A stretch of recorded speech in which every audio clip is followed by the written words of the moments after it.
کے رسول نے ایک ایک کو بتا دیا. یہ اللہ کے رسول کا علم غیب ہے. اس بات کے ساتھ میں نے یہ بھی ذکر کیا کہ اللہ رب العزت نے بذریعہ وہی آپ کو بتا دیا. وہی اللہ تبارک و تعالیٰ ہے جو کہتا ہے وما هو علی الغیب بدنین. یہ جو میرا محبوب ہے نا یہ غیب بتانے پر بخیلیاں نہیں کرتا. ان کو غیب بتا دیا. محترم مفتی صاحب سارے دلائل آپ کے میرے ہی ہیں. جو میں کہنا چاہ رہا ہوں یہی ہے کہ اللہ کے بتائے سے نبی غیب جانتے ہیں. وہ جو ہمارا غیب بتانے میں بخالت نہیں کرتے، بخیل نہیں ہے، اس سے کیا مراد لیتے ہیں؟ بتانے میں اللہ کی طرف سے جو ان کی وحی نازل ہوتی ہے وہ بتانے میں، دین پہنچانے میں، شریعت پہنچانے میں، رب کا پیغام پہنچانے میں واضح ہے. اور قرآن کریم نبی علیہ السلام. آپ مسکرا رہے ہیں. میں مسکرا ہی رہا ہوں، میں نے غصہ نہیں دکھایا. میں نے بھی نہیں کیا شاید. الحمدللہ ایسی کیا بات ہے بھائی. علمی بات سے ہم ایک ماڈل سیٹ کر رہے ہیں کہ بھائی کتنی مشکل بات سے بھی بڑے جنگ چلائے بغیر نہیں ہو سکتی ہے. بس میں آپ سے گفتگو کا آغاز کرتا ہوں اور یہ جاننا چاہتا ہوں یہ غزوہ بدر کا مارکہ جو پیش آیا اس کا سیاق و سباق کیا تھا، اور رسالت مآب صلی اللہ علیہ وسلم یہ جو سوال کیا جاتا ہے کہ جی ایک قافلہ تھا اس کو لوٹنے کے لیے اور ایک قافلہ تھا جنگ کے لیے، اس کو ذرا بیان فرما دیجیے. بسم اللہ والصلاۃ والسلام علی رسول اللہ. سب سے پہلے تو ہم اپنے سننے والوں کو یہ بتائیں گے کہ ہمارے نبی پاک صلی اللہ علیہ وسلم کی جو حیات طیبہ ہے وہ ہمہ جہت ہے. آپ کی ایک ذات کے اندر ایک باپ کی شفقت بھی نظر آتی ہے. آپ ایک حاکم بہترین حاکم وقت بھی نظر آتے ہیں. آپ بہترین جرنیل بھی نظر آتے ہیں. بہترین حکیم اور طبیب بھی نظر آتے ہیں. اللہ تعالیٰ نے آپ کی ذات کو ہر حوالے سے کامل، اکمل اور مکمل بنا کر بھیجا. نبی پاک صلی اللہ علیہ وسلم نے جہاں اپنی محبت کے انداز سے، اپنے حسن اخلاق سے لوگوں کے دلوں کو فتح کیا، وہیں ہمارے نبی پاک صلی اللہ علیہ وسلم کے جو اسمائے گرامیہ ہیں جو حدیث مبارکہ میں آئے ہیں ان میں سے ایک نام ہے ہمارے آقا کا نبی الملاحم، جنگوں والا نبی، جنگ کرنے والا نبی. تو اللہ کے نبی صلی اللہ علیہ وسلم وہ مجاہد بھی تھے، اس لیے لازمی تھا حضور کی اس مدبرانہ، ان کی اس وصف کو کائنات کے سامنے عیاں کرنے کے لیے کہ کوئی عملاً ایک ایسی جنگ ہو، کوئی جنگیں ہوں جن میں میرا محبوب بہترین اسٹریٹجی بنائے اور میرے محبوب کے صحابہ اس کے سامنے دیوانہ وار اپنی جانیں قربان کریں، تاکہ قیامت تک آنے والا اگر کہیں کسی جگہ کوئی کمپیریزن کرنا چاہے تو وہ انگلی دانتوں کے نیچے کاٹ دے اور پھر وہ وہی والا جملہ دہرائے کہ اللہ کی قسم جتنا پیار محمد کے صحابہ محمد سے کرتے ہیں اتنا کائنات میں اور کوئی بھی نہیں کرتا. تو وہ جو حضور کے غزوات ہیں ان میں سے ایک غزوہ بدر ہے جس کو سب سے بڑا غزوہ کہا جاتا ہے. اور یوم الفرقان جس دن وہ جنگ ہوئی تو اس کو فرق والا دن، کیونکہ صحیح معنوں میں آج کے دن عالم کفر پر رسول اللہ اور ان کے صحابہ کی جو ہے نا وہ دھاک جو ہے نا وہ بیٹھی تھی. باقی رہ گئی جو ریزنز ہیں تاریخی والے سے وہ چیزیں موجود ہیں، لیکن اللہ کے نبی صلی اللہ علیہ وسلم کا صحابہ کرام کو لے کر جانا اور پھر جب وہ پتہ چلا جی کہ وہ قافلہ چلا گیا اور حضور کا واپس تشریف جناب وہ نہ لانا اور پھر فرمانا کہ اللہ تعالیٰ نے 2 میں سے میرے ساتھ ایک کا وعدہ کیا ہوا ہے، تو یہ یہاں سے پتہ چلتا ہے کہ یہ ساری چیزیں حضور اپنی صرف محض مرضی اور خواہش سے نہیں کر رہے تھے، بلکہ یہ سارے کام اللہ تعالیٰ کی پوری اس تدبیر کے ذریعے سے ہو رہے تھے جو اللہ تعالیٰ چاہ رہا تھا. بھائی سبحان اللہ سبحان اللہ. مفتی صاحب کیا یہ بات ایسے ہی ہے جیسے ہم تک پہنچی ہے کہ اللہ کے رسول نے بدر کے ہونے والے نتیجوں سے آگاہ کر دیا، مقام شہادت بیان کر دیا، مقام جہاد بیان کر دیا ایک ایک شخص کو؟ اس کے حوالے سے ذرا روشنی ڈال دیں. جی بالکل، یہ حقیقت ہے کہ نبی علیہ السلام نے فرمایا کہ یہ فلاں کا مسئلہ ہے، یہ فلاں کا مسئلہ ہے، یہاں فلاں بڑا کافر مرے گا، یہاں فلاں، اور اللہ نے بذریعہ وحی آپ کو بتا دیا. غزوہ بدر غزوات میں سب سے پہلا غزوہ ہے، اور رب العالمین قرآن کریم میں سورہ انفال کا مطالعہ کریں، بڑی تفصیل کے ساتھ اس غزوے کے متعلق اللہ نے ذکر کیا. لقد نصرکم اللہ ببدر وانتم اذلہ. میرا اللہ فرماتے ہیں اللہ نے بدر کے موقع پہ تمہاری مدد کی جب تم بہت تھوڑے تھے، بہت کمزور تھے، اور واقعی مسلمان بہت تھوڑے تھے، 313 تھے، اور وہ بھی بوڑھے ملا کر، وہ بھی بچے ملا کر، وہ بھی کمزور اور ناتواں ملا کر، سارے ملا کر 313 تھے. نبی علیہ الصلوۃ والسلام دعائیں کر رہے تھے، اللہ سے کہہ رہے تھے الفاظ ایسے، یہ چھوٹی سی جماعت ہے اللہ، اگر یہ مار دیے جائیں یا یہ قتل ہو جائیں، یہ شہید کر دیے جائیں تو تیری عبادت کرنے والا کوئی نہیں ہوگا. رو رو کے دعائیں کر رہے تھے اللہ سے، اور اللہ نے بتا دیا انشاءاللہ تعالیٰ فتح ہوگی. اس موقع پر مقداد بن اسود رضی اللہ تعالیٰ عنہ آئے، کہنے لگے اللہ کے رسول صلی اللہ علیہ وسلم آپ ہمیں اصحاب موسیٰ جیسا نہیں پائیں گے.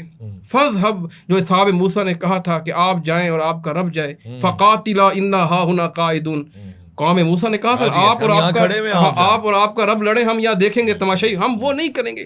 مقداد بن اسود کہتے ہیں كُنَّا نُقَاتِلُ عَنْ يَمِينِكَ وَعَنْ شِمَالِكَ وَعَنْ أَمَامِكَ وَعَنْ خَلْفِكَ. ہم آپ کے دائیں سے بھی لڑیں گے, ہم آپ کے بائیں سے بھی لڑیں گے, ہم آپ کے آگے سے بھی لڑیں گے, ہم آپ کے پیچھے سے بھی لڑیں گے. جہاں آپ کا پسینہ گرے گا اپنے خون کی ندیاں بہا دیں گے. اسی موقع پر سعد بن عبادہ نے بھی کہا تھا اللہ کے رسول آپ انصار کی طرف دیکھ رہے ہیں, آپ حکم کریں ہم سمندروں کے اندر کود جائیں. اللہ نبی علیہ السلام کا چہرہ مسکرا اٹھا, روشن چمک اٹھا. کہا میں اپنے صحابہ سے یہی توقع کرتا ہوں. کتنا تھے؟ 313 تھے. گھوڑے کتنا تھے؟ مختصر 4-5 گھوڑے, 70 اونٹ, چند نیزے اور چند تلواریں, اور کفار کی تعداد انتہائی زیادہ تھی. میرا اللہ فرماتے ہیں استستغیثون ربکم فاستجاب لکم. جب تم مدد طلب کر رہے تھے اللہ نے مدد دی. اللہ نے فرمایا اگر 1000 فرشتے ضرورت ہوں گے تو میں 1000 فرشتے بھیج کے مدد کروں گا. اگر یہ کم پڑ گئے 3000 3000 فرشتے بھیج گئے. صحابہ کہتے ہیں فرشتوں کو ہم کیفیت ہم بندے کو مارنے جاتے ہیں اس کی گردن پہلے اتری پڑی ہوتی تھی. اللہ اکبر کبیرہ. اس طرح کہا اگر 3000 بھی کم پڑ جائیں گے ہم آپ کے لیے 5000 فرشتے بھیجیں گے. اللہ اکبر. تو اللہ نے فتح یاب کیا. 70 مردار ہوئے, واصل جہنم ہوئے, اور 70 قیدی بن کے آئے. اس میں 17 صحابہ اکرام رضوان اللہ اجمعین شہید ہوئے. اہل بدر کے مقام کا ذکر کر رہے تھے. اصحاب بدر کا بڑا مقام ہے کہ جس کے بارے میں اللہ کے نبی فرماتے ہیں اطلع علی اہل بدر. اللہ نے بدر والوں کے دلوں کو جھانک کر دیکھا ہے, ٹٹول کے دیکھا ہے, اور کیا فرمایا اعملوا ما شئتم فقد وجبت لکم الجنہ. جو چاہو کرو اللہ نے تمہارے لیے جنت کو واجب کر دیا ہے. جنت کو واجب کر دیا, جو چاہے کرو. اور یہ لسان محمد صلی اللہ علیہ وسلم سے نکلا, جو چاہے کرو. فقد وجبت لکم الجنہ, جنت تمہارے لیے واجب ہو چکی. بھائی کمال ہو گیا. اچھا وہ جہاں سے ابتدا آپ نے گفتگو کی بہت لطیف پہلو ہے, اس کا ایک نقطہ میں یہاں پہ رکھوں کہ اللہ کے رسول نے ایک ایک کو بتا دیا. یہ اللہ کے رسول کا علم غیب ہے. اس بات کے ساتھ میں نے یہ بھی ذکر کیا کہ اللہ رب العزت نے بذریعہ وحی آپ کو بتا دیا. اللہ نے آپ دعائیں کر رہے ہیں تو خوشخبری بھی دی کہ آپ کو فتح یاب ہوں گے, اللہ رب العزت آپ کو نصرت عطا کریں گے. پھر آپ نے بتایا کہ فلاں فلاں کافر, فلاں فلاں دشمن وہ فلاں فلاں جگہ پہ مارا جائے گا. اور یہی ہوا کہ جہاں اللہ کے رسول نے نشاندہی کی تھی صحابی فرماتے ہم دیکھ رہے تھے وہاں ان کی لاشیں پڑی تھیں. اللہ اکبر. یہ نبی علیہ السلام کی صداقت کی دلیل ہے, یہ نبی علیہ السلام کی حقانیت کی دلیل ہے کہ جہاں اللہ کے نبی نے کہا کہ ابو جہل یہاں مرے گا, ابو جہل وہیں مردار ہوا. اور پھر مارنے والے کون تھے؟ معاذ اور معوذ رضی اللہ. ان کا واقعہ تو پڑھیں, چھوٹی سی عمر ہے.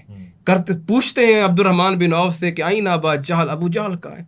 حضرت عبد الرحمن بن عوف کہتے ہیں کہ میں حیران ہوں, چھوٹے بچے ہیں یہ کیا کریں گے جا کر, میں ڈر رہا ہوں. میں نے جب دیکھا کہ وہ آ رہا ہے تو میں نے کہا وہ ابو جہل ہے. کہا دونوں اس طرح بھاگے جس طرح تیر کمان سے نکلتا ہے, جس طرح پسٹل گولی سے, ایسے تیزی سے بھاگے اور جا کر اس کافر کو کافر کردار تک پہنچا دیا. اللہ اکبر. اللہ کے نبی کے پاس آئے دونوں, ایک کہتے ہیں میں نے مارا اس کو, دوسرا کہتے ہیں میں نے مارا. ایک کہتے ہیں میری تلوار سے مارا, دوسرا کہہ رہے اللہ کے رسول نے فرمایا کیا تم دونوں نے اپنی تلواریں صاف تو نہیں کی, لے کے آؤ. اور فرمایا تم دونوں نے قتل کیا ہے, تم دونوں نے اس کو کیفر کردار تک پہنچایا. کمال ہو گیا. یہ سارا مطلب یہی سوال ہے, یعنی ایک تو کمال اس میں اعجاز بھی, پھر اصحاب رسول کی وفا بھی ہے ظاہراً. تو اس میں اللہ کے رسول کو یہ اس ساری باتوں کا علم اللہ نے عطا فرمایا, اور آپ تو بالکل ایک ایک چیز کو ہونے سے پہلے بیان فرما رہے ہیں. یہ کیا کمال اور اعجاز ہے. دیکھیں بنیادی طور پر نبی نبون سے مشتق ہے, اور نبی کا مطلب یہ ہے کہ غیب کی خبریں دینے والا. نبی ہوتا ہی وہ ہے کہ جو غیب کی خبریں دے. اور یہ جو کویسچن کیا جاتا ہے کہ کیا نبی غیب کا علم رکھتا ہے یا غیب جانتا ہے یا نہیں جانتا, یہ میرے خیال میں یہ سوال ہی درست نہیں ہے. اچھا. اس کی وجہ یہ کہ میں بندہ کہے جی کہ یہ ماشاءاللہ ویس ربانی صاحب ہیں, یہ امام مسجد ہیں, تو پھر بندہ پوچھے آپ کو نماز پڑھانا آتی ہے. پھر ایک بندہ کہے جی یہ ماشاءاللہ یہ گاڑی کے ڈرائیور ہیں, یہ اتنے عرصے سے گاڑی کے آپ کو گاڑی چلانا آتی ہے. تو یہ ایک عجیب سا سوال ہے. لہٰذا اللہ کے جو نبی ہیں, نبی ہوتا ہی وہ ہے جو غیب کی خبریں دینے آتا ہے. تو ہمارا جو عقیدہ ہے انہی تمام چیزوں کو دیکھتے ہوئے ہم یہ سمجھتے ہیں کہ اللہ تبارک و تعالیٰ نے اپنے نبیوں کو اور اپنے محبوب بندوں کو ایک وافر انداز سے غیب کا علم عطا فرمایا، اور اللہ کے دیے ہوئے اس علم کی وجہ سے اللہ کے جو نبی ہیں وہ مختلف چیزیں وہ بتاتے رہے، اور یہی وجہ ہے کہ بخاری اور مسلم میں دیگر اور بھی بہت ساری جو ہے نا وہ روایتیں ہیں کہ اللہ کے نبی صلی اللہ علیہ وسلم آپ فرماتے ہیں کہ میں نے جناب قیامت تک کی ہر چیز کا جو ہے نا اللہ تعالیٰ نے مجھے علم عطا فرما دیا، وَعَلَّمَكَ مَا لَمْ تَكُنْ تَعْلَمُ وَكَانَ فَضْلُ اللَّهِ عَلَيْكَ عَظِيمًا۔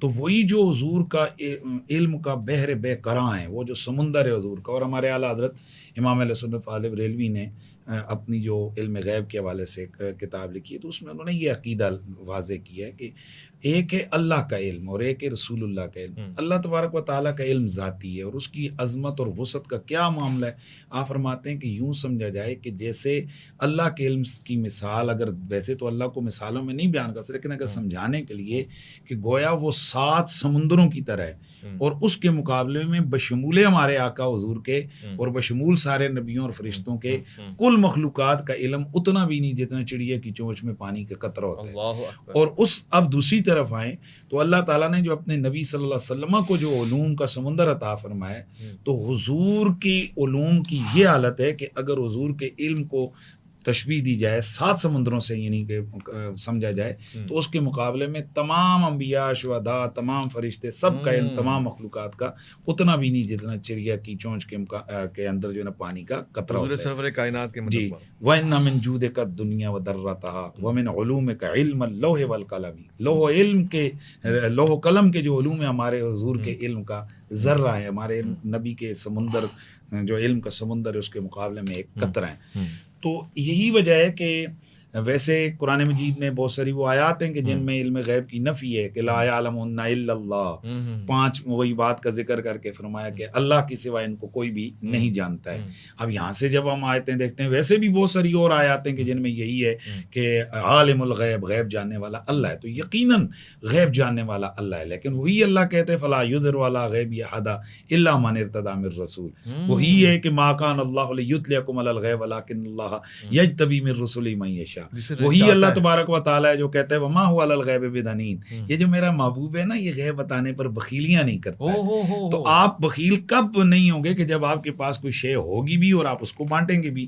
یہی وہ جو بخیلیاں حضور نے نہیں فرمائی ہیں، حضور نے اپنے صحابہ کو آنے والے مستقبل کی کئی باتوں کی خبر دی ہے۔ تو اب ایک طرف قرآن میں یہ ہے کہ 5 چیزیں وہ ہیں جو کسی کو نہیں پتا، کل کیا ہوگا نہیں پتا، کون کہاں مرے گا نہیں پتا، کون کب مرے گا یہ پتا نہیں، لیکن وہی اللہ کا نبی جو ہے نا وہ فرماتے ہیں لَأُوتِيَنَّ الرَّايَةَ غَدًا رَجُلًا يُحِبُّ اللَّهَ وَرَسُولَهُ وَيُحِبُّهُ اللَّهُ وَرَسُولُهُ، دونوں طرح روایتیں خیبر کے اندر، کل میں جھنڈا اس بندے کے ہاتھ میں دوں گا، یفتح اللہ علی یدہ، علی یدہ ہے یدہ ہی دونوں طرح، کہ اللہ تبارک و تعالی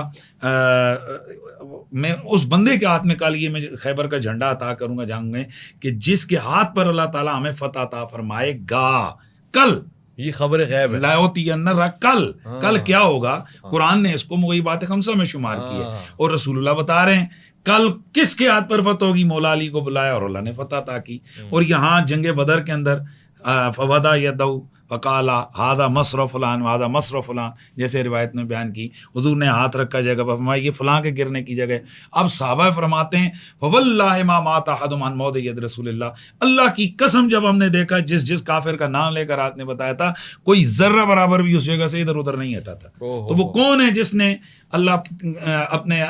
وہ کون ہے کہ جس نے محبوب کریم صلی اللہ علیہ وسلم کو یہ علوم دی، وہ اللہ ہے۔ تو اللہ نے جو ہمارے نبی کو وہ چیزیں بتائی تھیں، اسی کو ہم یہ عقیدہ رکھتے ہیں کہ اللہ کے بتائے سے، اللہ کے دیے سے، اللہ کے اعلام سے، اللہ تعالیٰ کے دیے ہوئے علوم کے ذریعے حضور جو ہے نا وہ غیب کی خبریں بتاتے ہیں۔ ماشاء اللہ تعالیٰ مفتی صاحب کی گفتگو ہم سن رہے تھے، اگر آپ اجازت دیں تو میں وہیں سے بات شروع کرتا ہوں۔ جی وہیں سے۔ مفتی مفتی صاحب نے ذکر کیا کہ عالم الغیب ہیں اللہ کے رسول صلی اللہ علیہ وسلم، بلکہ بار بار ماشاء اللہ نے تذکرہ کیا کہ غیب کی خبریں بتانے والے نبی۔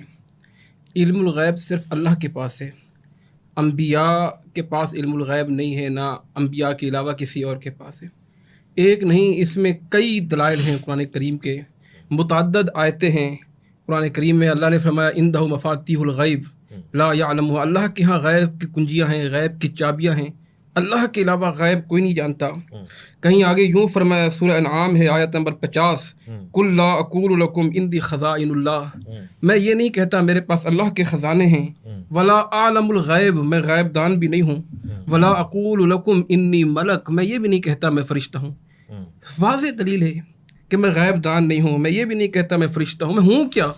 ان اتبع الا ما یوحا الیہ، میں اس کی پیروی کرتا ہوں جو وحی آتی ہے، جو اللہ بتاتے ہیں. یہاں اللہ رب العزت نے بذریعہ وحی بتا دیا تھا کہ یہ مسرع فلاں ہیں، یہ مسرع فلاں ہیں، یہ مسرع فلاں ہیں. اسی طرح ایک اور جگہ اللہ نے فرمایا، قل لا املک نفسی نفعا ولا ضرا، کہہ دیجئے میں اپنے نفس کا بھی مالک نہیں ہوں، نفع اور نقصان کا. اگر میں نفع اور نقصان کا مالک ہوتا، ولو کنت عالم الغیب، اور غیب دان ہوتا، لاستکثرت من الخیر، میں خیر کو جمع کر دیتا. وما مسنی السوء، کبھی مجھے تکلیف نہ پہنچتی، کبھی مجھے مشکلات نہ آتی.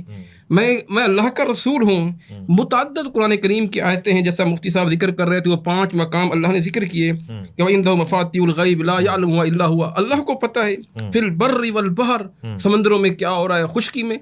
غیب دان اللہ کے علاوہ کوئی نہیں ہے. اللہ نے غیب کی خبر نبیوں سے بھی نفی کی. دیکھیں یعقوب علیہ السلام کا بیٹا کنویں میں ڈال دیا گیا، جناب یوسف کو.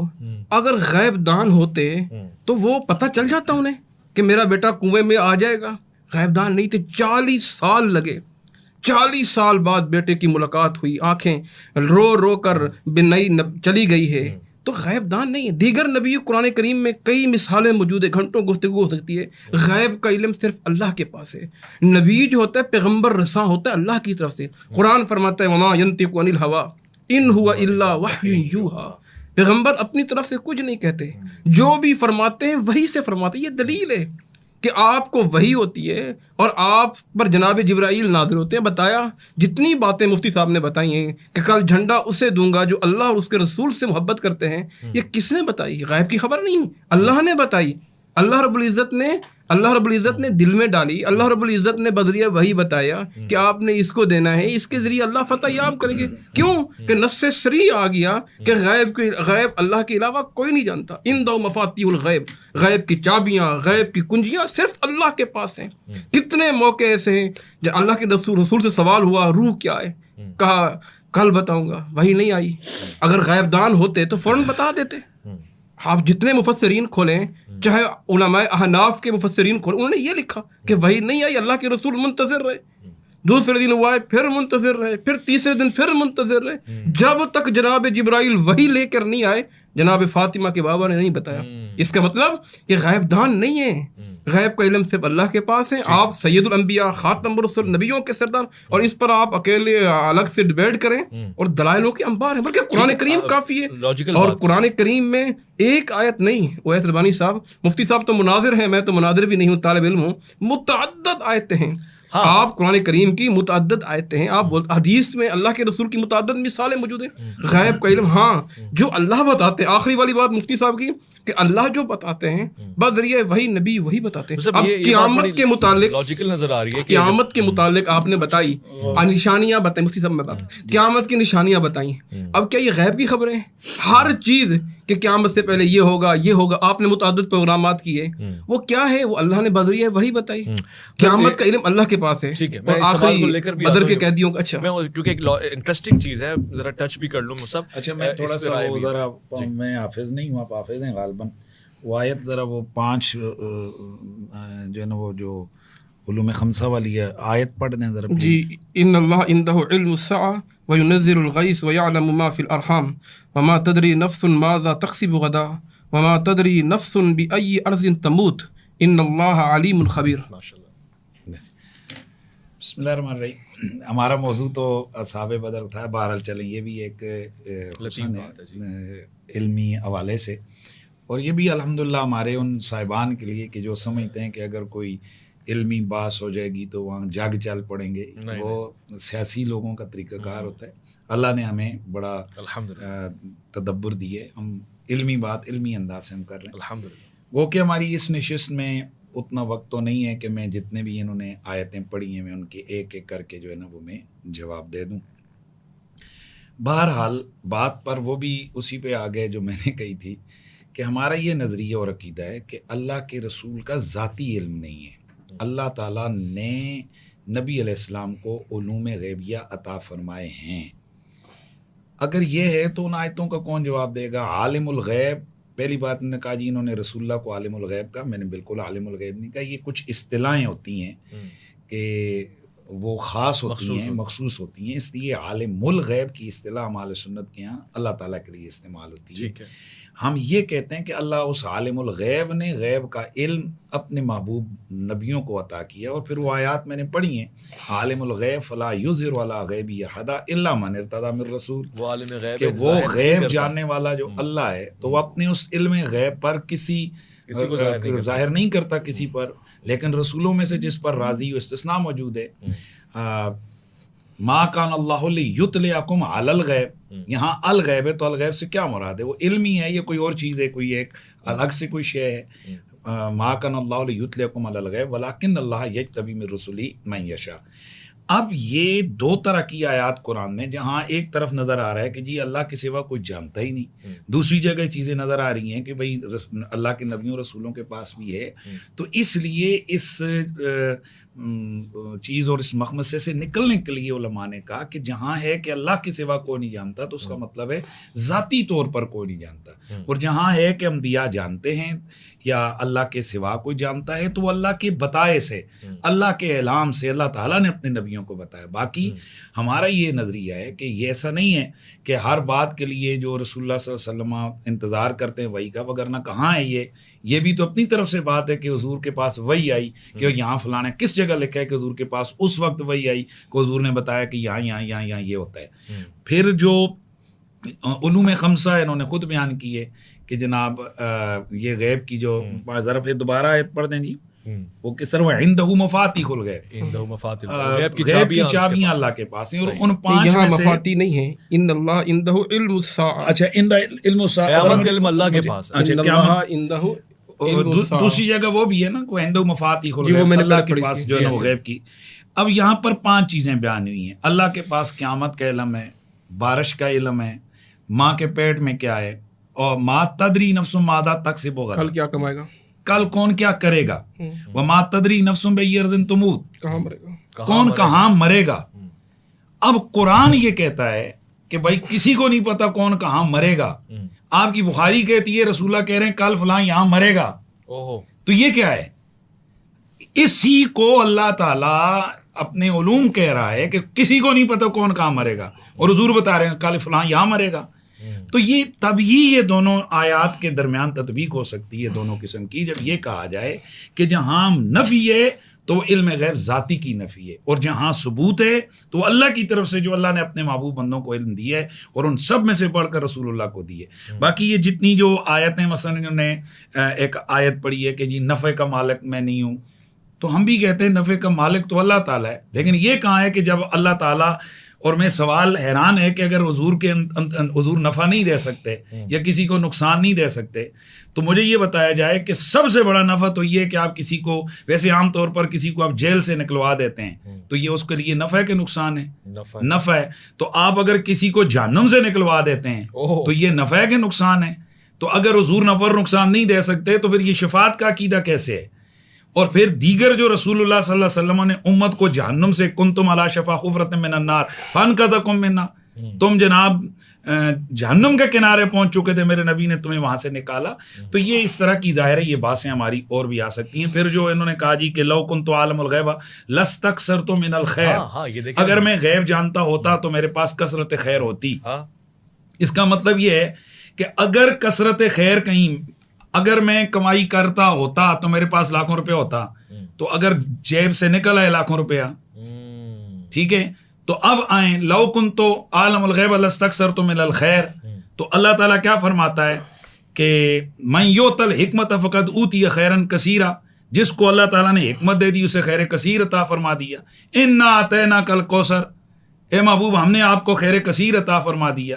تو اگر غیب جانتا ہوتا تو خیر کثیر ہوتا، تو یہاں تو خیر کثیر حضور کے پاس موجود ہے، تو پھر کیا یہ؟ تو اس لیے ہم یہ دیکھ رہے ہیں کہ اللہ کے نبی کی دیگر احادیث ہیں، بخاری مسلم اور دیگر موجود ہیں. یہی وجہ ہے کہ ہم اہل سنت و جماعت کے یہ معتقدات ہیں کہ جہاں نفی علم غیب ہے غیر اللہ سے تو اس سے مراد ذاتی ہے، اور جہاں ثبوت ہے تو اس سے مراد عطائی ہے کہ اللہ نے اپنے نبیوں کو اور اپنے فرشتوں کو اور دیگر ذوات کو اللہ نے غیب کا علم عطا فرمایا. اب اس کے لیے یہ قید لگا دینا کہ جی وہ جتنی دیر میں انہوں نے بتایا تو اللہ نے وہی کہاں ہے کہ کدھر ہے؟ قرآن کی کس آیت میں وہی آئی کہ حضور نے کہا ٹھہرو میں بتاتا ہوں؟ یا حضور نے یہ کہا ہے کہ یہ میرے پاس ابھی ابھی وہی آئی ہے کہ کل فلانا یہاں مرے گا؟ کہاں یہ کیا تکلف نہیں ہے ذات پیغمبر کے لیے؟ تو اس کے لیے یہی ہم کہتے ہیں کہ اللہ نے جو ان کو وہ علوم عطا فرمائے تھے، وَعَلَّمَكَ مَا لَمْ تَكُنْ تَعْلَمْ وَكَانَ فَضْلُ اللَّهِ عَلَيْكَ عَظِيمًا، انہی علوم کی طاقت سے اللہ کے رسول نے بتایا. باقی رہ گیا فلاں نے سوال پوچھا فلاں نے نہیں پوچھا. اللہ بخشے مطلب ہمارے ڈاکٹر تھے جو انہوں نے ایٹم بم بنایا، ڈاکٹر عبد القدیر، اس سے ایک صحافی سوال پوچھ رہا ہے جی کہ بتائیے ایٹم بم کا فارمولہ کیا ہے، پاکستان کے پاس کتنے ہیں؟ تو وہ ہنس کے چل پڑے. تو اگلے دن جناب خبر آ گئی کہ اس نے تو ایٹم بم بنایا ہی نہیں ہے، کیونکہ اگر اس نے بنایا ہوتا تو اس کو پتہ ہوتا نا کتنے بنائے ہوئے ہیں، اس کو فارمولہ ہی نہیں آتا ہے. تو ایک عام آدمی کو بھی پتا ہے کہ جو ایک ملک کے رازوں کو جاننے والے ہوتے ہیں وہ ہر جگہ رازوں کو کھولتے نظر نہیں آتے ہیں. جہاں اللہ تعالیٰ کی مرضی ہوتی ہے، جہاں یہ پیغمبر ہوتے ہیں، جہاں اللہ کے رازوں کو انہوں نے کھولنا ہوتا ہے وہ بتا دیتے ہیں. وما علی الغیب بدانین، وہاں کنجوسی نہیں کرتے. اور جہاں حکمت کے منافی چیز ہوتی ہے پھر ان سے سوال پوچھا جاتا ہے کہ قیامت کب آئے گی، تو آپ فرماتے ہیں قیامت کی تیاری کیا کر رکھی، اور پھر اس کی نشانیاں بتا دیتے ہیں. اب نشانیاں بھی جو بتاتے ہیں تو کیا بتاتے ہیں؟ یوں ہوگا یوں ہوگا یوں ہوگا یوں ہوگا. میں نے اویس ربانی صاحب کے گھر جانا ہے. کیسے جانا ہے جی؟ آپ جائیں گے فلاں جگہ چوک آئے گا، چوک سے دائیں جائیں گے، دائیں سے ادھر جائیں گے، ادھر سے فلاں ریڈ کلر کا جناب آپ کو گیٹ ہوگا، دستک دینا اندر. بندے کو پتہ ہی نہیں ہے اویس ربانی کے گھر کا، تو نشانیاں کیسے بتا رہا ہے؟ تو اگر رسول اللہ کو ان ساری چیزوں کو پتہ ہی نہیں ہے تو یہ نشانیاں کیسے بیان کی جا رہی ہیں؟ تو اس کا یہی مطلب ہے ہمارے ہاں کہ بھائی اللہ نے اپنے محبوب کو وافر علوم عطا فرمائے.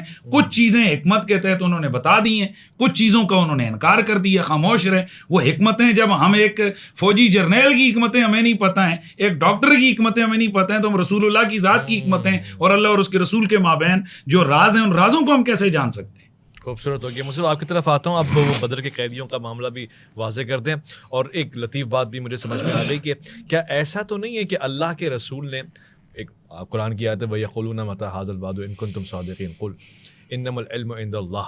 تو علم تو ہے ہی اللہ کی جانب سے، مگر اللہ جسے دے دے اسے دے دے. جی آپ کی بدر کا قیدی کا وہیں رہ گیا، لیکن یہ موضوع جو مفتی صاحب نے دلائل دی ہے اس کے جواب کے لیے بھی تو گھنٹوں آپ کو سننا پڑے گا. مفتی صاحب کو آپ نے سنا ہے تو تھوڑی دیر مجھے بھی سن کے برداشت کریں، آپ برداشت کریں سن کے، اس لیے کہ یہ حق بنتا ہے. مفتی صاحب نے بڑی مہارت طریقے سے قرآن کی آیتوں میں بھی تعویل کر دی، اور اپنے ایک ٹھیک ہے ان کا نظریہ ہے، لیکن قرآن جب واضح طور پر کہتا ہے نبی کا معنی کیا ہے، رسول کا معنی کیا ہے کہ جس پر وہی نازل ہو، اور کتاب اللہ کیسے خبر دینے والا، کس کی خبر دینے والا؟ وہی کی خبر دینے والا. ٹھیک ہے. رسول کا مطلب کیا ہے؟ پہنچانے والا. کس کا پہنچانے والا؟ اللہ کا حکم پہنچانے والا. تو اللہ رب العزت آپ عالم الغیب یا غیب کی خبریں دینے والے رسول کو کہیں گے. قرآن کریم پہ کتنی کہاں آپ طویلات کریں گے. مفتی صاحب نے کئی دلائل دیے کہ عالم الغیب فلاں، کہ اللہ عالم الغیب اللہ کے علاوہ کسی کے پاس نہیں ہے جس کو اللہ غیب کی خبر دے دے. تو بات واضح ہوگی جس پر اللہ وہی نازل کر دے. بات اختلاف تو رہا نہیں، لیکن یہ کہنا عمومی طور پر کہ نبی علیہ الصلوۃ والسلام غیب کی خبریں جانتے ہیں، نبی علیہ السلام غیب کی خبریں، انہوں نے کہا کسی موقع پہ یہ بتائیں کہ نبی علیہ السلام نے کہا ہو کہ مجھ پر ابھی آیت نازل ہوئی ہے. قرآن صحیح بخاری فتح الباری پڑھیں آپ، انہوں نے 18 موقع نکل کیے ہیں ابن حجر اسقلانی رحمہ اللہ نے کہ نبی علیہ السلام فرماتے ہیں ابھی مجھ پر جبرائیل آئے ہیں. اور صحیح بخاری کے متون کے اندر یہ کتاب التفسیر پڑھیں. میں نے ڈسٹرب کر نہیں، میں صرف تھوڑا سا نا اس بات کو آگاہ کرنے کے لیے، امید ہے آپ ناراض نہیں، میں صرف تاکہ نا مجھے ایک نئے ٹرن پھر نہ لینا پڑے، میں چاہتا ہوں ظاہر اس طرح تو ساری رات ہم لگے رہیں گے، بات ختم نہیں ہوگی. ظاہر ہے ہماری 2-3 ٹرنوں سے ہی سننے والے وہ مفہوم تک پہنچ جائیں گے. میں صرف یہ میں نے عرض کیا تھا کہ اس معاملے میں کہ جہاں حضور نے کہا نا کل یہاں، اس میں کہیں وہی کا ذکر ہے، بس اتنا بتا دیں. نہیں اس میں دیکھیں باقی مانتے ہیں باقی مانتے ہیں ماشاء اللہ. جب باقی مانتے ہیں اس کا مطلب یہ کہ نبی عالم الغیب نہیں ہے، نبی منتظر ہیں وحی کے، نبی منتظر ہیں وحی کے، اور کہہ رہے ہیں ابھی جبرائیل آئے ہیں. تو اس کا معنی اور ان کا موقف ہے، ان کا نظریہ ہے، ان کا عقیدہ ہے، ٹھیک ہے، لیکن جو قرآن و حدیث میں ہے وہ یہی ہے کہ عالم الغیب صرف اللہ کی ذات ہے. اللہ کے علاوہ جتنے بھی دلائل دیے، نفع نقصان کی بات کی، نفع نقصان کا مالک نہیں ہوں. بھائی نبی علیہ السلام، انبیاء کس لیے آتے ہیں؟ انبیاء لوگوں کو ہدایت دینے آتے ہیں، بتانے کے لیے آتے ہیں، راستہ بتانے کے لیے آتے ہیں، جنت کا راستہ دکھانے کے لیے آتے ہیں، نفع دینے کے لیے آتے ہیں. لیکن عمومی طور پر اللہ رب العزت نافع اللہ نے اپنا اختیار رکھا ہے. اللہ نے فرمایا قرآن کی کیا لا یملک کے نفع نقصان کا مالک نہیں ہے اللہ کے علاوہ کوئی. تو لہٰذا یہ قرآن کے واضح دلائل ہیں. باقی مجھے آپ حکم کرنے لگے رہیں انشاءاللہ تعالیٰ، اس پر دلائل کے انبار ہیں، بلکہ قرآن کی آیتیں ہی کافی ہیں. یعنی آپ فرما رہے ہیں کہ وحی کا آنا علم غیب ہوتا ہے. وحی کا آنا خبر دینا، علم غیب تو نبی کی نفی کی ہے، لیکن نبی وہی بتاتے ہیں، وہی خبر دیتے ہیں جو اللہ بتاتے ہیں. ما کان اللہ لیہدیکم کا ٹھیک ہے، جو اللہ نے خبر دی، یہی تو اللہ کہتے ہیں عالم الغیب میں ہوں، میرے علاوہ کوئی عالم الغیب نہیں ہے مگر میں جس کو غیب کی خبر دوں، غیب کی بات بتا دوں. اب کون بتا رہے ہیں؟ اللہ بتا رہے ہیں. یہی تو میں بتانا چاہ رہا ہوں کہ نبی علیہ السلام اپنی طرف سے کچھ نہیں فرماتے، جو بھی فرماتے ہیں وہی سے. یہ کہا یہ مسئلہ فلاں ہے، یہ مسئلہ فلاں ہے، یہ مسئلہ فلاں ہے، یہ کہاں سے پتہ چلا، کیسے معلوم ہوا؟ آپ ما قدم ما آخر پڑھیں، آیات پڑھیں، دیگر دلائل پڑھیں، یہی اللہ نے بتایا. عمومی طور پر نبی اپنی طرف سے کچھ نہیں بتاتے. قرآن فرماتا ہے اگر بتاتے ہوتے لقطعنا منہ الوتین. قرآن فرماتا ہے ما ینطق عن الہوی ان ہوا الا وحی یوحی. تو ہم کیسے اس کی نفی کریں گے؟ اور وہ جو فرما رہا ہے کہ غیب بتانے میں بخالت نہیں کرتے، بخیل نہیں ہے، اس سے کیا مراد لیتے ہیں؟ علم بتانے میں، اللہ کی طرف سے جو ان کی وحی نازل ہوتی ہے وہ بتانے میں، دین پہنچانے میں، شریعت پہنچانے میں، رب کا پیغام پہنچانے میں واضح. اور قرآن کریم نبی علیہ السلام آپ مسکرا رہے ہیں، میں قرآن کی نصوص شریعہ پڑھ رہا ہوں، آپ مسکرا رہے ہیں، میں دلائل دے رہا ہوں، آپ مسکرا رہے ہیں. اللہ آپ کو برکت دے. قاری صاحب سے چھوٹا سا چلے دیکھیں، ہمارا یہ کتنا پیار کا ایک ماحول ہے الحمدللہ. یہاں کوئی میں مسکرا ہی رہا ہوں، میں نے غصہ نہیں دکھایا. یہ بھی بڑی بات ہے. آپ نے یہ کہا ہے کہ میرا خیال میں نے بھی نہیں کیا شاید. الحمدللہ ایسی کیا بات ہے بھائی، علمی بات سے ہم ایک ماڈل سیٹ کر رہے ہیں کہ بھائی کتنی مشکل بات سے بھی بڑے جاگ چلائے بغیر بھی ہو سکتی ہے. ویسے میرا ایک سوال ہے، آپ اس کی بات مانتے ہیں کہ کئی موقع پہ کہا کہ مجھے ابھی بھی آیت نازل ہوئی ہو، یہ تو جہاں حضور نے یہ فرمایا کہ عالم الغیب نہ ہوئے. اللہ اکبر بھائی، ہم تو دعویٰ یہ ہے کہ حضور کو اللہ تعالیٰ نے بتایا، لیکن جہاں انہوں نے نہیں بتایا تو آپ کون ہیں کہ اس کی تخصیص کریں کہ حضور. ہم تو یہ کہتے ہیں کہ حضور کا علم ہے، اللہ نے ان کو دے دیا ہے، اور کتنا دیا ہے، کان فضل اللہ علیہ کا عظیمہ. ویسے ایک چھوٹا سا میں اس بات کو اللہ نے ہر موقع پہ بتایا ہے، کوئی ایسا موقع نہیں. اچھا میری ایک چھوٹی سی، ہم تو یہی کہتے ہیں کہ بھائی اللہ نے ہی ان کو دیا ہوا ہے، لیکن یہ جو آپ کہہ رہے ہیں کہ حضور محتاج ہیں کہ تھوڑی دیر میں انتظار کروں جو بتائے گا تو پھر میں محتاج آپ کے لفظ ہے، میرے نہیں، اللہ کے محتاج ہیں کہ بھائی وہ اللہ بتائے گا تو میں آگے نہیں. ہمارا یہ ہے کہ اللہ نے ان کو دے دیا، وہ چاہیں کسی چیز کو بتائیں، چاہیں تو وہ کسی حکمت کے تحت ان سوال کا جواب نہ دیں. میرا خیال ہے مفتی صاحب رمضان میں یہی ہے ایک پروگرام اس پہ. اچھا مفتی صاحب نہیں، میرا آخری میرا چھوٹا سا میں اس کو ختم کر رہا ہوں. ظاہر ہے ہماری وہ بات بدر والوں پر ہو رہی ہے، وہ اس کی طرف آئے. آپ نے کہا کہ حضور نے غیب کی خبریں دی، یہ ٹھیک ہے جی، حضور کو غیب کی خبر تھی، وہی کے متعلق بتایا. لفظ ہے کہ نا غیب کی خبر تھی حضور کو، جو اللہ نے بتائی دی. مطلب ہم نے بھی کہا کہ اللہ نے حضور کو بتایا. یہ کہہ رہے تھے پہلے کہ اللہ کے سوا کوئی غیب نہیں جانتا، وہ صرف وہی ہوتی ہے. اب جو خبر آپ نے کہی تو یہ خبر کس کی قسم ہے؟ خبر بھی تو علم کی قسم ہے نا. تو جب خبر آ گئی، آپ کو خبر آتی ہے کہ آپ کے والد صاحب فوت ہو گئے ہیں، تو کیا آپ کو یہ علم نہیں؟ استغفر اللہ، میں ایک مثال دے رہا ہوں، اللہ ان کو لمبی یاد دے اگر وہ زندہ ہیں. تو آپ کو یار خبر آتی ہے کہ بھائی یہ ہے ایسا ہو گیا، تو کیا آپ کو اس بات کا علم نہیں ہوگا؟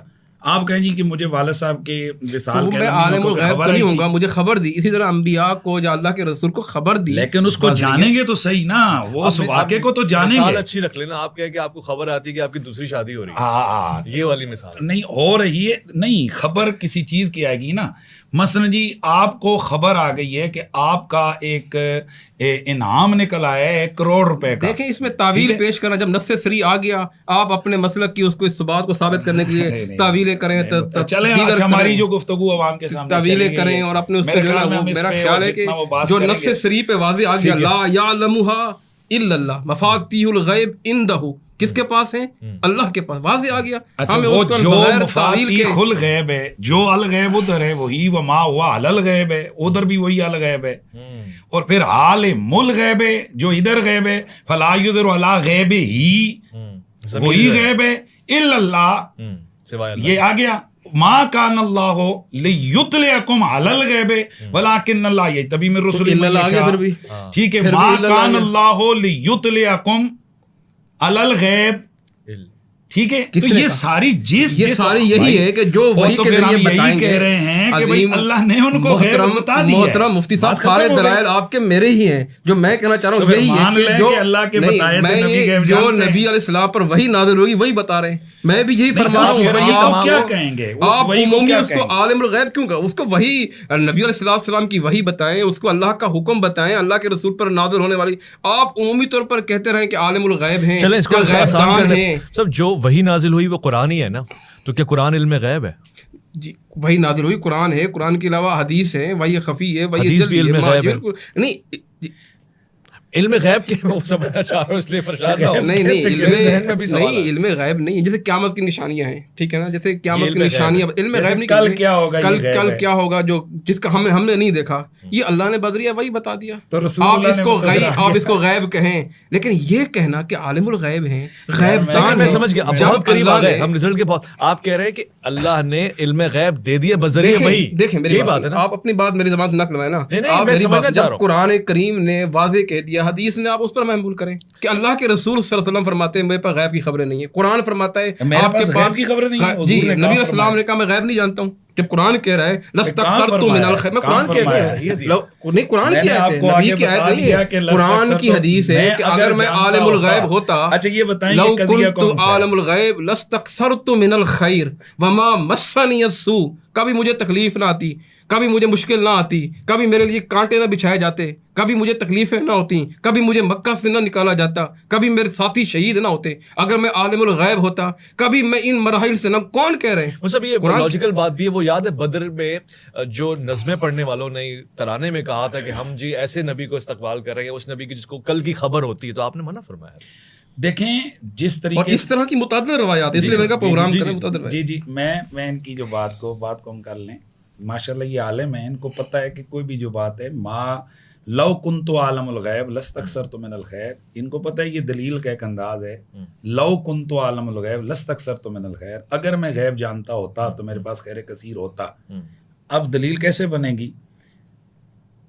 ان کانت الشمس طالعۃ فالنہار موجود. اس کا مطلب غیب نہیں جانتا ہوں میں، میرے پاس وہ نہیں آیا، اس کا مطلب نہیں جانتا ہوں میں. نہیں مفتی صاحب، اگر میں جانتا ہوتا اس کا مطلب مجھے پتہ نہیں ہے. واضح ان کانت الشمس طالعۃ. عربی کا قواعد بھی ہم جانتے ہیں.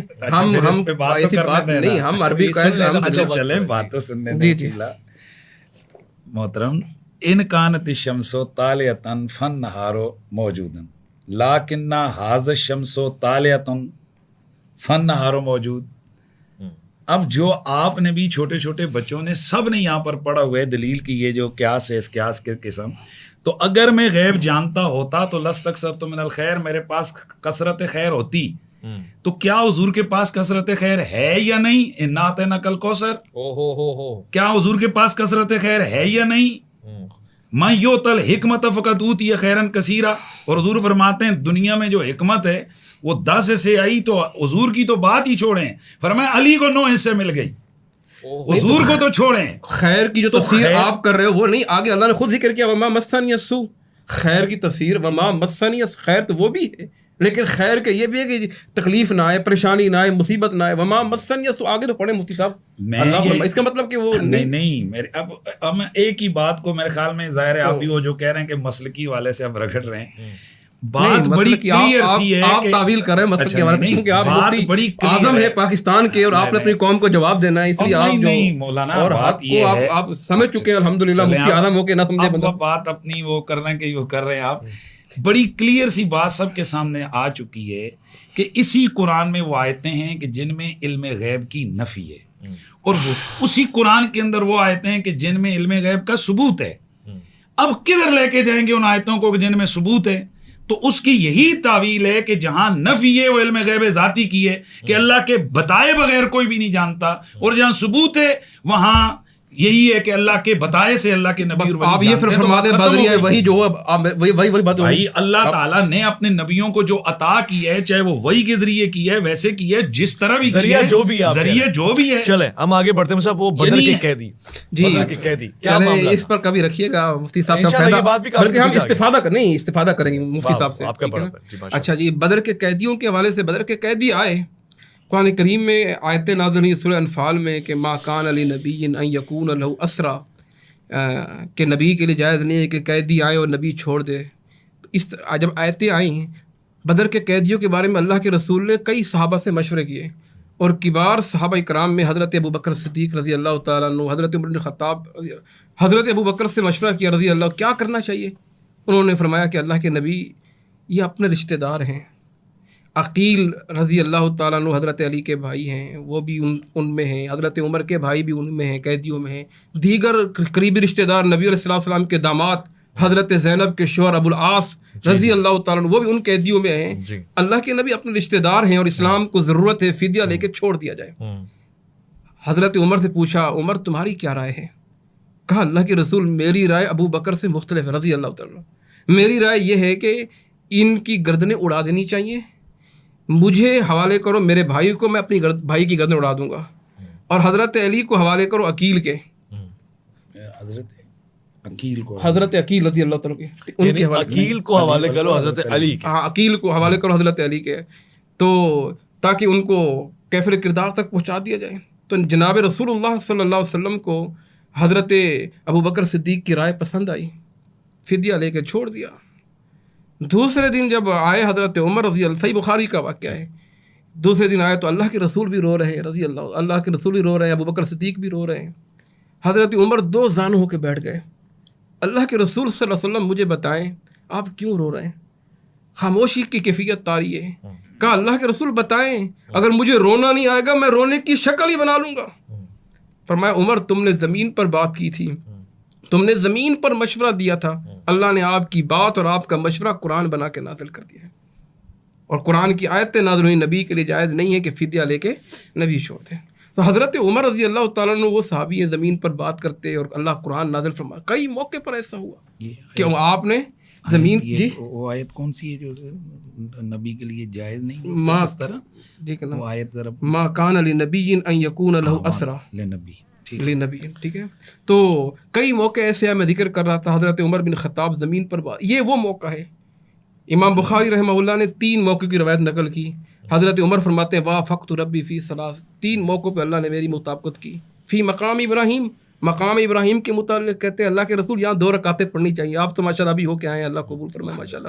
تو کہا میں کیسے کہہ سکتا ہوں, قرآن مجید کی آیتیں نازل ہوئیں کہ مقام ابراہیم پر 2 رکعتیں ادا کریں. اللہ اکبر اتخذوا من مقام ابراہیم مصلی, کہ اللہ کے نبی پردے کا حکم ہونا چاہیے, آیتیں نازل ہونا شروع ہوئی.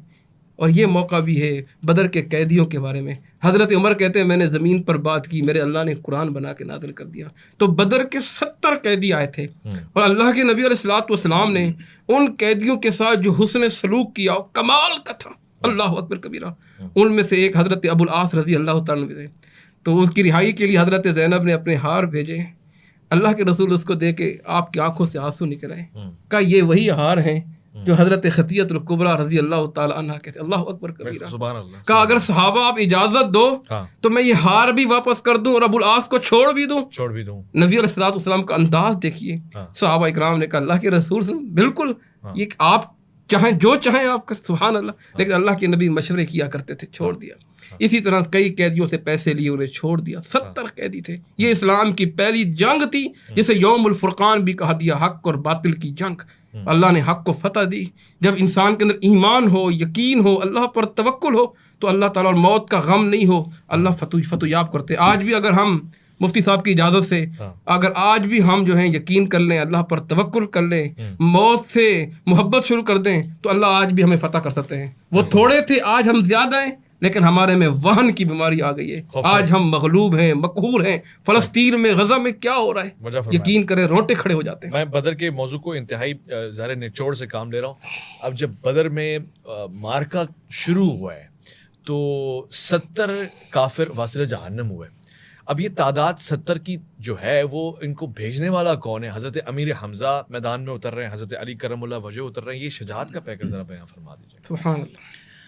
دیکھیں جنگ بدر کو جب ہم دیکھتے ہیں تو اس میں ظاہر ایک جنگ ہوتی ہے، اس کی بہت سارے پہلو ہوتے ہیں، بہت سارے واقعات ہوتے ہیں، اور جنگ کسی ایک دو افراد کے ساتھ نہیں مل کر لڑی جاتی، جنگ ایک پورا ایک پلان کے ساتھ، ایک پورا سمجھیں کہ ٹیم ورک ہوتا ہے۔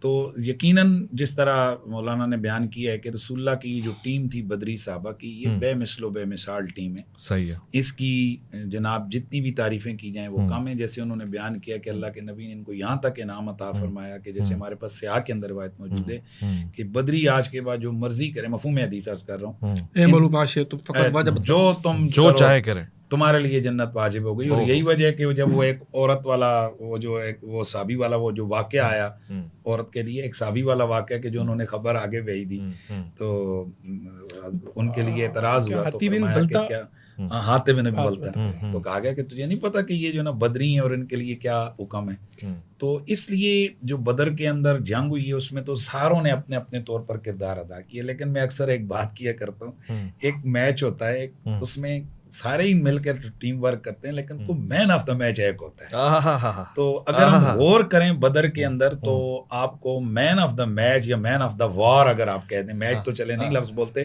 مین آف دا وار اگر آپ کو نظر آئیں گے تو حضرت مولا علی نظر آئیں گے۔ واہ واہ، اور یہ پہلی جنگ ہے غزوہ میں؟ جی غزوات میں پہلا غزوہ ہے، اور اس میں جناب مولا کائنات مولا علی پاک کی آپ دیکھیں کہ جو کم از کم تعداد جو ملتی ہے تاریخ کی سیرت کی کتابوں میں وہ 25 افراد ہے، لیکن ویسے تو یہ 33 اور 35 کا عدد بھی ہے کہ یہ اکیلے مولا علی کی تلوار سے واصل جہنم ہیں۔ اب کل 70 مار رہے ہیں، ان میں سے کم از کم فگر لگائیں 25، اگر نہ 33 یا 35 ہے تو بھائی اگر 100 سکور اور ٹیم پوری کا اس ٹیم میں سے اگر کوئی 1/3 بنائے تو پھر وہ مین آف دا میچ تو ہوگا۔ تو اب 70 میں سے 33 یا 35 کریں تو نصف بن جاتا ہے، اور اگر 25 بھی کریں تو تیسرے حصے کے جو نا یہ تھوڑا سا زائد بنتا ہے۔ تو ظاہر ہے کہ یہ اکیلے مولا علی کی تلوار سے مین آف دا وار جو ہے اگر وہ مولا علی ہیں، اور ظاہر ہے جو شیر خدا ہیں حضرت سیدنا امیر حمزہ، شیر مصطفیٰ ہیں حضرت سیدنا امیر حمزہ، قربان جائیں سید الشہداء ہیں امیر حمزہ۔ تو رسول اللہ صلی اللہ علیہ وسلم کے محبوب ترین چچاؤں میں سے حضرت سیدنا امیر حمزہ رضی اللہ تعالیٰ عنہ ہیں، اور اتنے محبت حضور صلی اللہ علیہ وسلم کے ساتھ ان کی اور ان کو ان سے کہ جو ناقابل جو ہے وہ بیان ہے۔ تو اس لیے چاہے حضور کے محبت کرنے والے وہ حضرت سیدنا امیر حمزہ ہوں، حضرت سیدنا ابو طالب ہوں، حضرت سیدنا عباس ہوں، یا دیگر جو صحابہ ہوں یا دیگر جو ہستیاں ہوں، ہم ہر ایک ہستی کے ساتھ محبت کو اپنے ایمان کے لیے لازم و ضروری سمجھتے ہیں۔ اور میں یہاں آپ کے پیغام ایک یہ بھی دے دوں کہ بعض اوقات ہم جناب حضرت ابو طالب کا ذکر خیر کے کلمات کے ساتھ کرتے ہیں، ان کے مناقب کو بیان کرتے ہیں، تو اس پر بھی کئی لوگ کہتے ہیں جی روایتیں تو دوسری طرف بھی ہیں، تو آپ ایسی ہستی کی کیوں جو آپ جو ہے نا اتنے خیر کے ساتھ ان کا ذکر کرتے ہیں، تو یہ کیا ضرورت اب پڑ گئی، کیا ہوگا؟ اس کا ایک سمپل سا جواب یہ ہے کہ اس میں کسی مسلمان کو کم از کم کوئی انکار نہیں کہ جناب ابو طالب جو ہے وہ حضور کے محسن تھے۔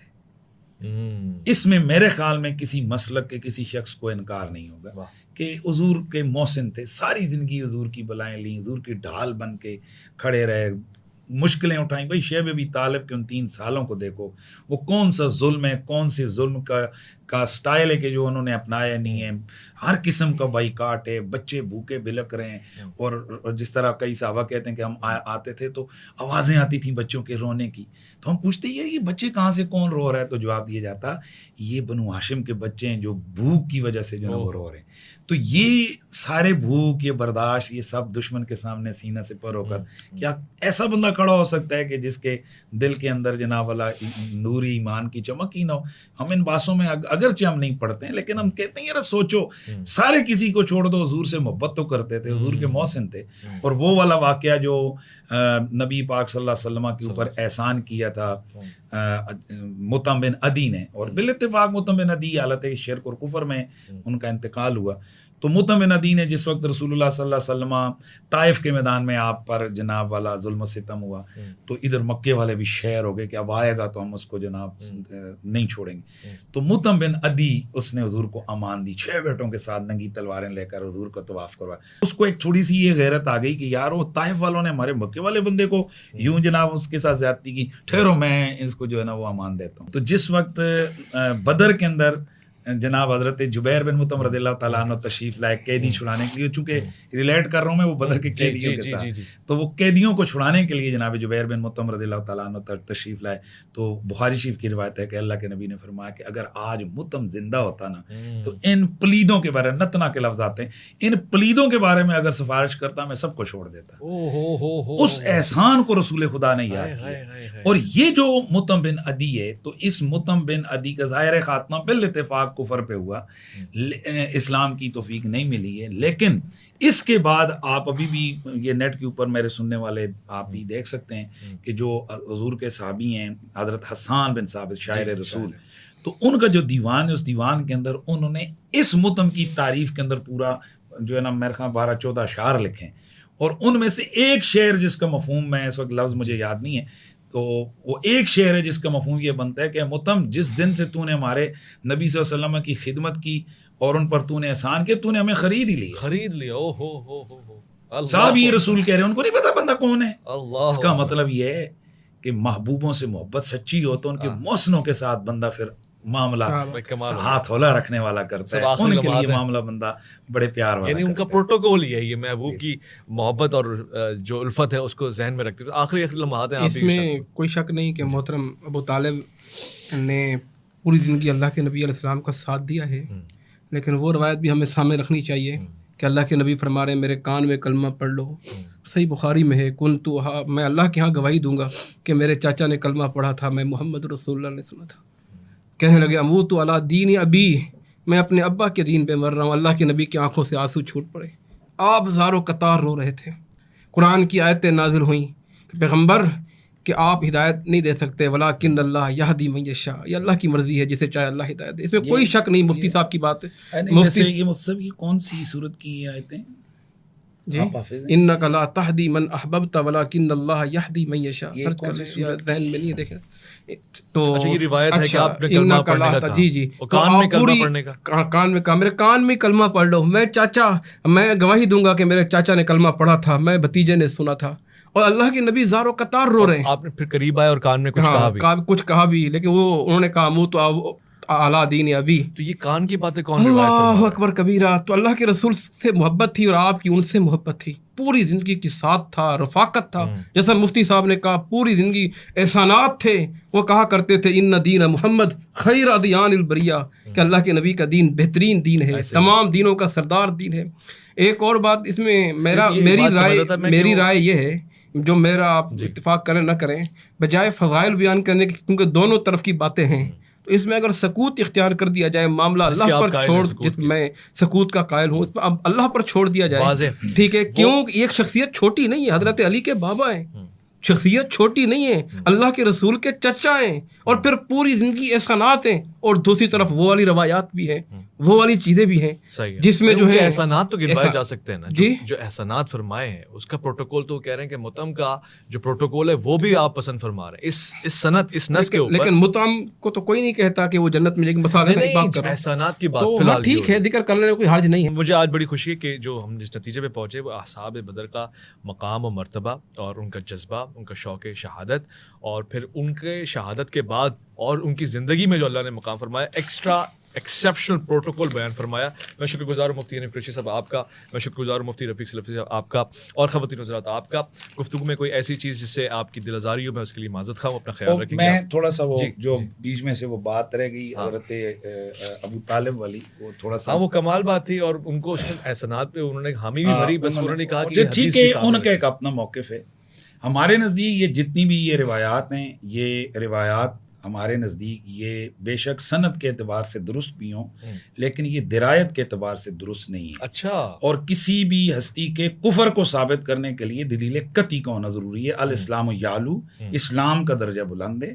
تو اب یہ جتنی بھی روایتیں یہ اخبار واحدہ کے درجے میں, اور ان میں سے جن راوی جو صحابہ کرام جو روایت کر رہے ہیں ان کا تاریخی اعتبار سے اس موقع پر موجود ہونا بھی ثابت نہیں، یا وہ ابھی اس وقت جب یہ معاملات ہو رہے تھے تو وہ مسلمان ہی نہیں ہوئے تھے، اس وقت انہوں نے اسلام ہی قبول نہیں کیا تھا.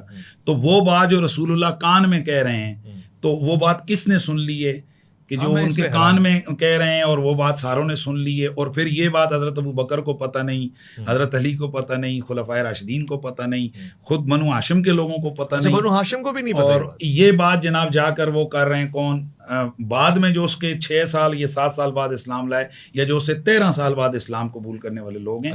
تو اس حوالے سے ہمارے نزدیک یعنی میرا اپنا یہ، یا جو وہ لوگ جو ان کے ایمان کے حوالے سے بات کرتے ہیں ان کا یہ موقف ہے کہ یہ روایات ان کا جواب موجود ہے. ان کی اس بات سے میں اتفاق کرتا ہوں کہ اس میں احوط اور بہتر طریقہ یہ ہے کہ اس پر خاموشی اور سکوت اختیار کیا جائے، کہ مبادا ہم ایک ہستی کے حوالے سے اس طرح کے جملے بول دیں اور وہ قیامت والے دن ہم دیکھیں تو حضور کے دامن میں بیٹھے ہوئے ہوں اور حضور ان سے پیار کر رہے ہوں تو ہمارے پاس کیا جواب رہے گا. باقی میرا موقف وہی ہے کہ جو عدم ایمان ابو طالب کا قول کرنے والے لوگ ہیں، میں ان کو گالیاں دینے کا قائل نہیں ہوں، یا اس وجہ سے ہم ان کی تکفیر کرنے کے قائل نہیں ہیں. ان کے پاس دلائل کی وجہ سے اگر وہ اس طرح وہ کال کرتے ہیں. ہمارا یہ موقف ہے جو کہ میں نے آپ کے سامنے اس کو بیان کر دی. اور میں بات وہ بدر کے قیدیوں کی ہو گئی، ویسے اب یہ ٹی وی کا تو نہیں ہے کہ بریک ہو جائے گی. آخری میری بات اس پہ آپ اس کو خبر ختم کر دیجئے گا. حضرت عباس رضی اللہ تعالیٰ عنہ، یہ جس وقت آئے تو اللہ کے نبی نے صحابہ کو منع فرما دیا تھا کہ میرا چچا عباس تمہیں ملے گا تو کہیں اس کو جناب تم لوگوں کے ساتھ کہیں تلوار کے ساتھ نہ اڑا دینا. ان کو لایا گیا، یعنی آئے تو وہ بدر کے اندر ان مشرکین مکہ کے ساتھ تھے. اور اس کو جناب محدثین اور بہت سارے مورخین اکرام نے لکھا ہے کہ حضرت عباس کو خصوصی مشن پر رسول اللہ صلی اللہ علیہ وسلم نے خود مکے میں چھوڑا تھا. اور وہاں کی وہ جو ایک جنگی اسٹریٹجی ہوتی ہے اس کے مطابق وہاں کی وہ خبریں رسول اللہ صلی اللہ علیہ وسلم تک پہنچاتے تھے. اور اب میں یہیں سے ایک وہ اشارے سے بات کر لوں کہ اگر بدر کے اندر کہیں تلوار کوئی حضرت عباس رضی اللہ تعالیٰ عنہ کے جسم سے ٹچ ہو جاتی اور آپ اللہ کی بارگاہ میں چلے جاتے تو امت نے تو وہی والی کہنی تھی کہ وہ بھی ان کے ساتھ تھے، حالانکہ وہ آئے جو تھے تو یعنی یہ بھی اسٹریٹجی کا حصہ آپ نے بیان فرمایا. اس طرح سے کئی لوگوں کا یہ کہ حضرت ابو طالب کا علل اعلان بہت ساری جگہوں پر اسٹریٹجی کا حصہ تھا اور ان کا اس وجہ سے انہوں نے. بہت شکریہ، جزاک اللہ خیر، اللہ کی امان.